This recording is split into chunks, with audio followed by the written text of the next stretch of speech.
যাই বলুন, বর্তমানে বিয়ে বাড়িতে কিন্তু ফটোগ্রাফির দাপটেই ফটোগ্রাফার যারা তাদের দাপটে কিন্তু অনেক সময় আনন্দের অনুষ্ঠান অনেকে কেউ কেউ বিরক্ত হয়ে ওঠে, বিশেষ করে যিনি হয়তো বিয়ের পুরোহিত আছেন মেয়ের বাড়িতে বা অন্যান্যরাও। আমি ফটোগ্রাফারদের বিরুদ্ধে নই, খুব আনন্দের মুহূর্তগুলো তারা আমাদের ধরে রাখে, সেটা ঠিক। কিন্তু বর্তমান সময়ে যে ফটোগ্রাফি এর যে বিষয়টা, সেই বিষয়টাই যেন পরিবর্তিত হয়ে গেছে। এখন যে কোনো কিছু, একটা বিয়ে হোক বা যে কোনো অনুষ্ঠান বাড়ি হোক, সেখানে একটা মূল বাজেট হচ্ছে, এটা আগেও দেখেছি, একটা ভিডিও ক্যামেরা হতো বা স্টিল ক্যামেরা হতো। এখন কত রকমের সেই তাদের আয়োজন থাকে। এর মধ্যে রিসেন্ট কয়েকটি নেমন্তন্ন বাড়িতে যেই আমার বিষয়টা মাথায় আসলো, কিছু কিছু সময় যেন একটু বিরক্তির কারণ হচ্ছে।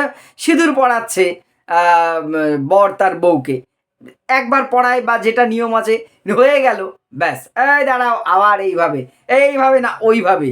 সে সিঁদুর যে কতবার পড়েই যাচ্ছে, তো পড়েই যাচ্ছে পড়েই যাচ্ছে, পুরোহিত বোকার মতো বসে আছে, বিরক্ত হচ্ছে। আর অন্যান্যরা সবাই স্ট্যাচু ওই নানানভাবে সিঁদুর পড়াচ্ছে, একবার এই ক্যামেরাম্যান, একবার ওই ক্যামেরাম্যান, একবার একবার সে, প্রতিটা স্টেপেই এমন চলছে। হ্যাঁ, তারা একটা ভালো ফটো উপহার দেওয়ার জন্য করছে। আমি ফটোগ্রাফার ভাই বা দাদা যারা আছেন তাদের বিরুদ্ধে নই, আমি আপনাদের উপহাস করবার জন্য আমার ভিডিওটা নয়। কিন্তু এই অতিরিক্ত ফটোগ্রাফি নির্ভরতাটা কি আমাদের মূল আনন্দটাকেই ব্যাঘাত ঘটায় না? যে বিষয়ের যে স্পিরিটটা, সেটা কি নষ্ট হয়ে যায় না? বিয়ে বা যে কোনো মাঙ্গলিক অনুষ্ঠান যে কোনো জায়গাতেই যে দেখা যাচ্ছে যে কাজ কতটা হলো না হলো, তার চেয়ে বেশি মুহূর্তগুলো কতটা বেশি ধরে রাখতে পারছি। মানে আমি লাইভ বিষয়টার মজা নিতে আমরা চাইছি না, পরে মজা নেব, সেই ছবি দেখে আনন্দ করব, সেটা করতে যে আমি সরাসরি বিষয়টাকে বোধহয় নষ্ট করছি।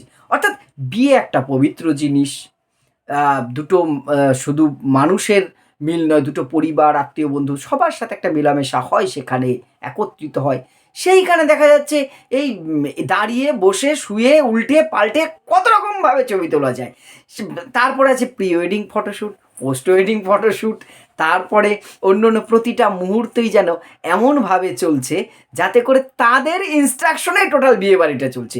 আগে যেটা হতো, পুরোহিত মশাই ইনস্ট্রাকশন দিচ্ছেন, এইটা এইভাবে করতে হবে, বা যারা বড় মা, জেঠিমা, কাকিমারা থাকতেন সেখানে, যারা এও হয় বা অন্য কেউ, তারা বলতেন এইভাবে নিয়ম করতে হয়, সেইভাবে নিয়ম করতে হয়। এখন কিন্তু আর সেটা আসে না। এখন সব নিয়ম কারা ঠিক করে? আমার সে ফটোগ্রাফার দাদা ভাইরা। তারা যেভাবে ইনস্ট্রাকশন দেবেন সেভাবেই করতে হবে।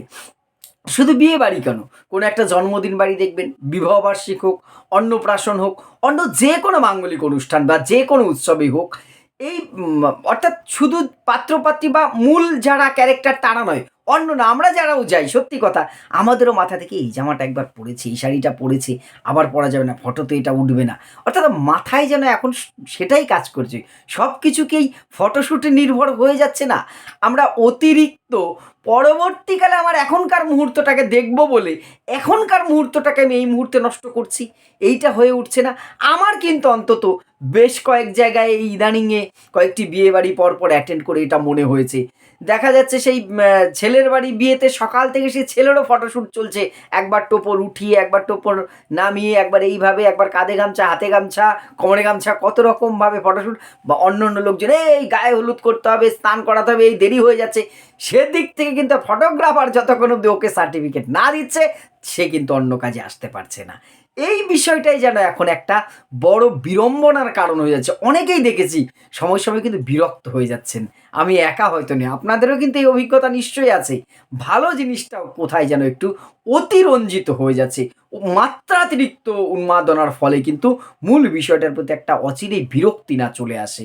তাই এটারও মনে হয় সব কিছুর যেমন একটা লিমিট থাকে, একটা সীমা পর্যন্ত ঠিক আছে, তার বেশি হয়ে গেলে বোধহয় আর সেটা, লেবু বেশি চিপলে কিন্তু সেটা তিতো হয়ে যায়। ফটোগ্রাফিটা অনুষ্ঠান বাড়িতে যেন এখন সেই তিতো কেন, তার চেয়ে বেশি কিছু থাকলে সেটা কোথাও কোথাও হয়ে যাচ্ছে। সবাই যে সেটা করছেন তা নয়। আপনাদের অভিজ্ঞতা কী বলে?